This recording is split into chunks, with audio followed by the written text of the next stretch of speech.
Alors bienvenue à bord du Dufour 470.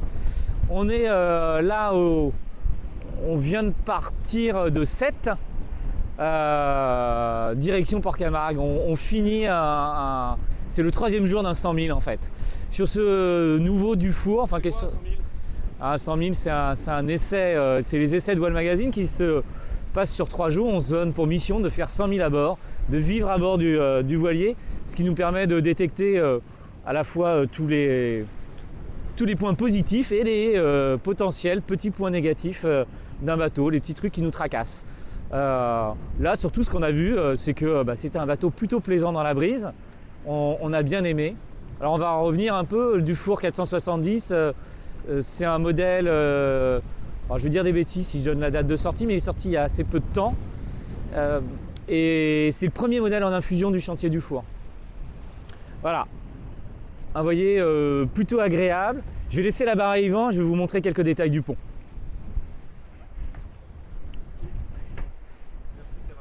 Merci camarade. Alors le pont, ce qu'on a bien aimé, on commence par ce qu'on a bien aimé, c'est la circulation. La circulation, c'est grâce à cette baille à bout là, qui est mise là, qui est pas mal. Il y en a une sur chaque bord. Elle sert de marchepied et je vais pouvoir là aller circuler sans problème jusqu'à l'avant. Là j'ai une poignée, elle est indispensable quand même, et j'ai mes mains courantes. Voilà, je vais jusqu'au pont, très large pont.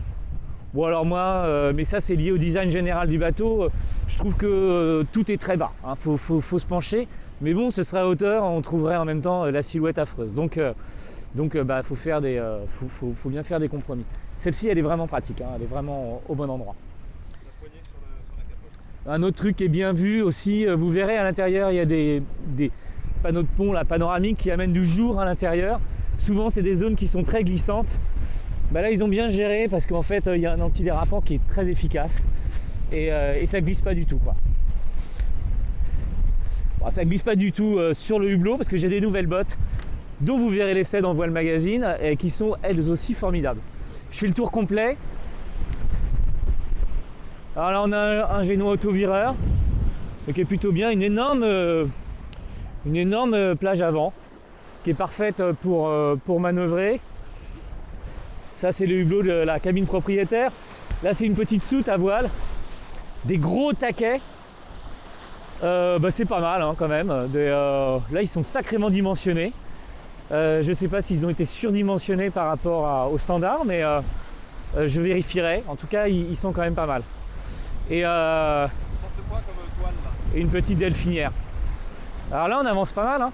On est sur un riz génois. C'est un phoque autovireur. Ah, un petit départ au loft. Petit départ au loft. Ça arrive.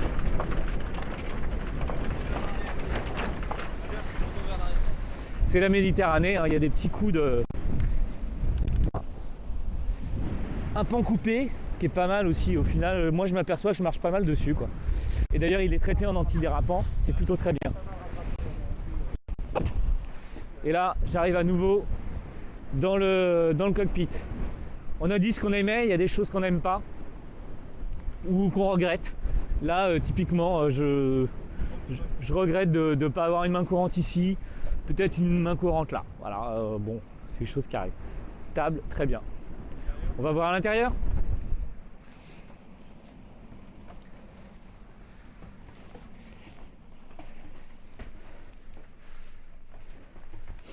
Alors voilà, l'intérieur qui est plutôt très spacieux. Alors il a une particularité, c'est valable sur les niveaux du four, c'est que, je ferme ça, c'est que la cuisine est placée vraiment au niveau de l'épontille, au pied du mât.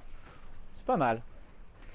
Là on a vraiment une zone dédiée à la préparation des repas, à la préparation de l'apéritif, pendant que les convives vont être dans le carré. C'est plutôt pas mal foutu.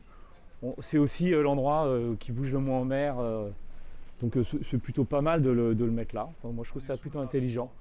On est plus ou moins sous le mât hein, là c'est les fameux panneaux zénithaux dont je vous parlais. Les pontilles, c'est cette cloison finalement maintenant, hein, c'est la cloison structurelle. Cuisine en long. Alors, du coup, frigo dans ce sens-là. Là, on est sur le bon bord. Ça tombe bien, il se ferme tout seul. Quand on est sur l'autre bord, c'est un peu plus compliqué. On sait que voile magazine, on préfère les frigos tiroirs qui vont s'ouvrir dans l'axe. Exactement. Bon, sinon c'est plutôt pas mal. Bon, il y a des pipes en haut et des pipes en bas, mais ça, pour ça, va falloir lire le magazine, hein. On vous donnera tout ça. Ça, c'est une table qui se rabaisse pour faire un long daybed. C'est pas mal. Alors, si vous cherchez la table à cartes, bah nous aussi. Alors, à un moment donné, on s'est dit, bah, ça pourrait être là. D'ailleurs, voilà, on a l'ordinateur, on a le manuel propriétaire. Donc, quelque part, ça paraît être naturellement ici. Il y a des tiroirs pour ranger de la documentation, mais pour s'y installer, c'est pas très pratique. Et c'est pas des tiroirs, c'est un placard. Alors je me fais corriger. Bon, ok, c'est pas des tiroirs, c'est des étagères, mais on pourrait imaginer tout à fait avoir la documentation de voyage et du bateau ici. Du coup, on s'attendrait peut-être à avoir l'électronique ici.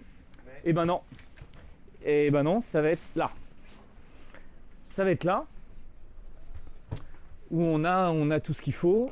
Enfin, tout ce qu'il faut. Le bateau, là, il est vraiment... On nous l'a mis à disposition en urgence. Donc, la VHF a été installée de façon temporaire là, à l'intérieur. Parce qu'il y a des gens très gentils qui nous permettent d'essayer les bateaux. Et donc voilà, donc si on en juge par la présence de cette petite lampe, la table à cartes est ici.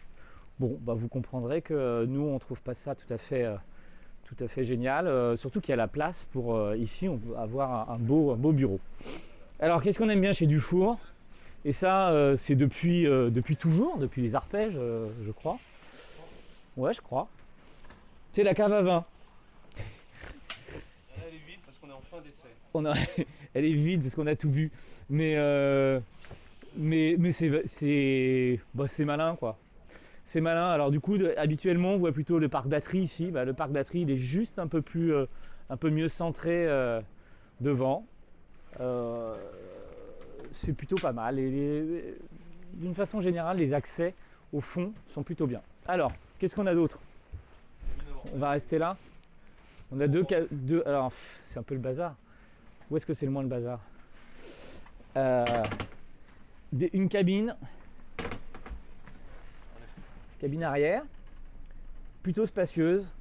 Pareil, dans là le long du bordé, il y a des petits rangements.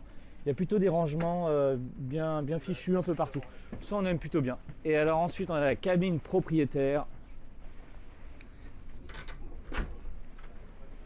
Alors cette porte, vous voyez, typiquement, cette porte, elle vient taper là. Il n'y a rien pour la bloquer en avant.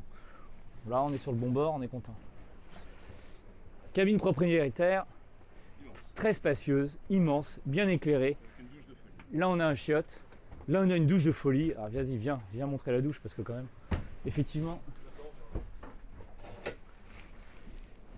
elle est de folie. Elle est grande, elle est bien, elle est impeccable. Je sors. Voilà, la douche elle est superbe. On aime bien. Bon, voilà, et puis les contis, elle se retrouve donc ici. Ah, et puis là, à nouveau, il y a des rangements, il y a des bons rangements partout. C'est plutôt agréable. On dit au revoir. Allez, à bientôt, et lisez-nous. Pour tout savoir sur le bateau, de toute façon. Bah ouais, exactement. Ouais.